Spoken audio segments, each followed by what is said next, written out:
আসসালামু আলাইকুম। জামিয়া দারুল আরকাম আল ইসলামিয়া মাদ্রাসা, ব্রাহ্মণবাড়িয়া, বাংলাদেশ।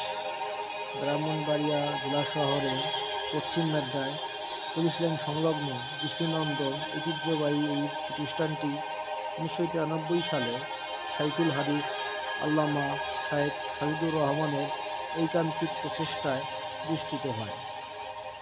প্রতিষ্ঠাকাল হতে সাফল্যের সহিত নুরানি বিভাগ, হেফজ বিভাগ, আরবি ভাষা ও সাহিত্য বিভাগ, কিতাব বিভাগ, ফতুয়া বিভাগ, ইসলামী আইন শাস্ত্র বিভাগ, কম্পিউটার ও বিজ্ঞান বিষয়ে শিক্ষা প্রদান করে আসছে। এছাড়াও সর্বদা আরবি ভাষা ব্যবহার ও চর্চা দারুল আরকামের অন্যতম বৈশিষ্ট্য। বর্তমানে প্রতিষ্ঠানটিতে একটি বিশাল দৃষ্টিনন্দন মসজিদের কাজ নির্মাণাধীন।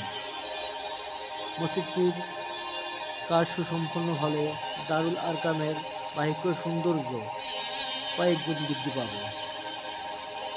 এছাড়াও প্রতিষ্ঠানটির দৃষ্টিনন্দন ভবন এবং প্রাকৃতিক পরিবেশ সহজেই মনে জায়গা করে নিতে পারে।